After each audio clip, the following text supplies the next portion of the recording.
તો હશે જ. અમુક લોકો પોતાના શોખ પૂરા કરવા માટે ઘણી મહેનત કરતા હોય છે ને ઘણા બધા લોકો પોતાના નાના એવા શોખને કારણે જાણતા અજાણતા પ્રસિદ્ધ થઈ જતા હોય છે. આપણને અંદાજ પણ ના હોય તેવા અવનવા શોખ વ્યક્તિઓ ધરાવતા હોય છે. તો દર્શક મિત્રો, અમુક લોકોને પોતાના શોખ માટે માથા પર એવું જુનૂન સવાર હોય છે કે શોખ પૂરા કરવા માટે કોઈ પણ હદે જતા હોય છે. તો હવે મળીએ એવા વ્યક્તિને જેને તબલા વગાડવાનો ગાંડો શોખ છે. તો હવે વાત કરીએ એક તબલા વાદકની જે ખૂબ જ હોશિયાર છે. તે નાનો હતો ત્યારથી જ પોતાના પિતા જોડે બેસતો અને તબલા વગાડતો. જ્યારે તે નાનો હતો ત્યારે દિવસના 4-5 કલાક તે પિતા જોડે ટ્રેનિંગ લેતો હતો. તેના પરથી એવું કહી શકાય કે તે પોતાના પિતા પાસેથી જ તબલા વગાડતા શીખ્યો છે. તેના પિતા પણ એક કલાકાર છે. તેના પિતાએ પોતાના બાળકના હાથ તબલા પર બેસતા જોઈને તેને તબલા શીખવવાનું શરૂ કર્યું અને આજે આ રાકેશ વાણી નામનો છોકરો એક સરસ મજાનો તબલા વાદક બની ગયો છે.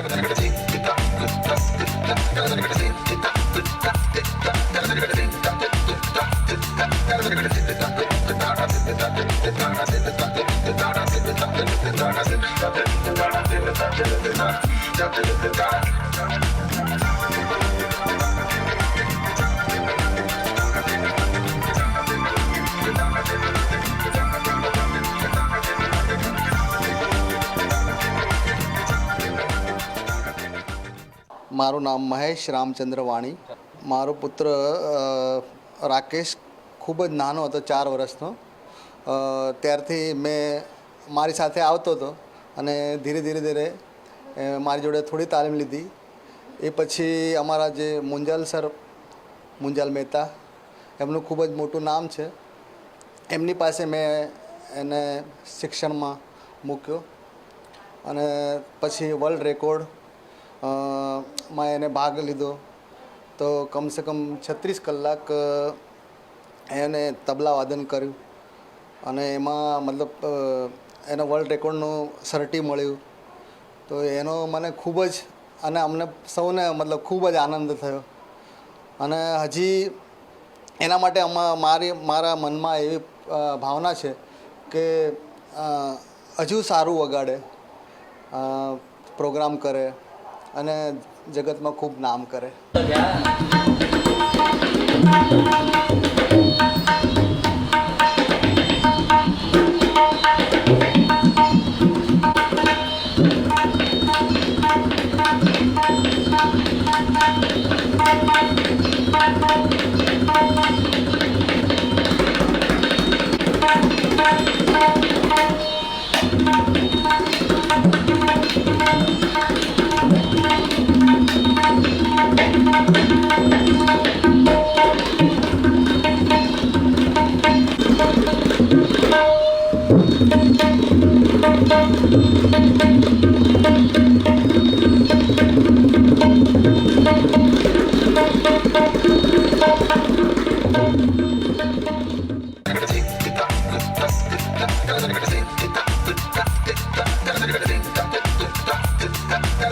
ઘણી બધી જગ્યાએ તે પ્રોગ્રામ કરવા માટે જાય છે.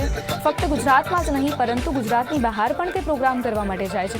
ખૂબ જ મોટા પ્રોગ્રામમાં તે ભાગ લે છે અને પ્રથમ નંબર પણ આવ્યો છે. જો વાત કરીએ કે તે તબલા વગાડે ત્યારે તેનો ઉત્સાહ કેવો હોય છે, તે તબલા વગાડે ત્યારે તમે જોતા રહી જાઓ એવા તબલા વગાડે છે. કેમ કે તબલા વગાડતા તે પોતાની ધૂનમાં મગ્ન થઈ જતો હોય છે, ખોવાઈ જતો હોય છે. એક અલગ જ પ્રકારનો આનંદ અંદરથી તે અનુભવતો હોય છે.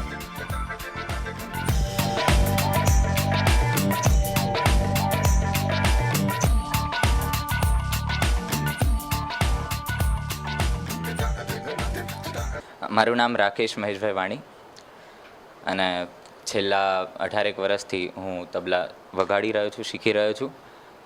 અને હું ખૂબ જ નાનપણથી જ મને પરિવારમાં આ સંગીતનો માહોલ મળ્યો છે અને મારા પિતાશ્રી પોતે જ તબલા વાદક છે એટલે એમના જોડેથી મને શરૂઆતી તાલીમ મળી. પછી હું મારા ગુરુજી શ્રી મુંજાલ મહેતા સર જોડેથી, જેમના જોડેથી હું ગંડાબંધ શાગીર છું અને એમના જોડેથી છેલ્લા 12 વર્ષથી તાલીમ લઈ રહ્યો છું.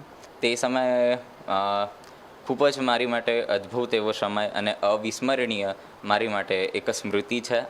કેમ કે ગુરુજીએ મુંજાલ સરે આદેશ કર્યો હતો કે રાકેશ તારે વગાડવું પડશે. એટલે હું ત્યાં વગાડવા ગયો અને ગુરુજીએ કીધું કે ભાઈ લગે રહો, બહુ ખૂબ આગળ વધશો આપ અને એ જ ધ્યેયથી કામ કરો કે આપ ખૂબ જ આ કલા જગતને કંઈક આપી રહ્યા છો.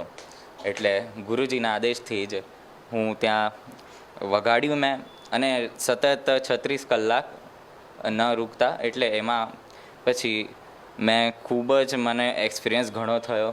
એની પહેલાં મેં 12 કલાકની પણ પ્રેક્ટિસ ત્યાં ગુરુજી કરાવી હતી, અને મેં કરી પણ. ઘરે પણ એવી રીતે જ એની પ્રેક્ટિસ ચાલતી રહી. અને પછી અવસર મળ્યો કે ચલો 36 કલાક આપણે વગાડીશું. એટલે ત્યારે 4 કલાક એક પછી મેં ખૂબ જ મને એક્સપિરિયન્સ ઘણો થયો. એની પહેલાં મેં 12 કલાકની પણ પ્રેક્ટિસ ત્યાં ગુરુજી કરાવી હતી, અને મેં કરી પણ.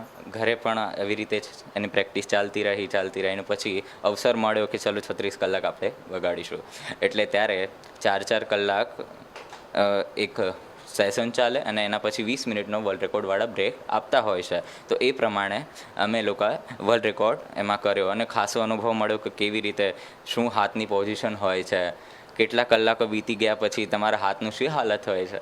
એટલે એમાંથી ખૂબ જ કંઈ શીખવા મળ્યું કે તમે કેવી રીતે પોતાની જાત પર કંટ્રોલ રાખી શકો છો. ઊંઘ પર ખાસ કરીને તમે જ્યારે કોઈ કાર્ય કરતા હો ત્યારે ખૂબ બધા અડચણો આવતા છે. તો મને અડચણ આવી હતી કે હું મારા ઊંઘ પર, એટલે કે નિંદ્રા પર હું નિયંત્રણ રાખી શકું.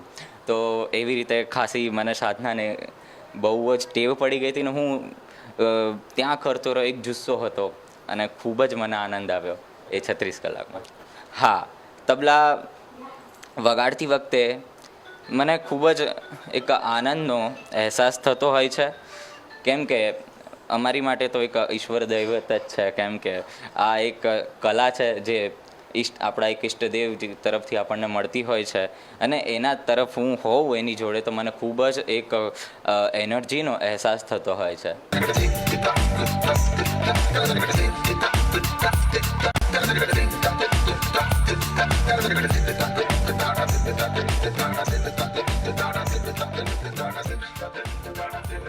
સૌથી મહત્વની વાત અને વિશેષ વાત આપને જણાવી દઈએ કે તેણે 36 કલાક સતત તબલા વગાડીને વર્લ્ડ રેકોર્ડ બ્રેક કર્યો છે. 36 કલાક સતત તબલા વગાડવા અને મોઢા પર બિલકુલ થાક નહીં, તેમજ તેનો અદ્ભુત અનુભવ જબરદસ્ત હતો. આજે પિતા અને પુત્ર બંને કલાકાર રીતે ભાગ ભજવી રહ્યા છે, જેના લીધે ઘરમાં પણ એક આનંદમય વાતાવરણ ઊભું થઈ ગયું છે.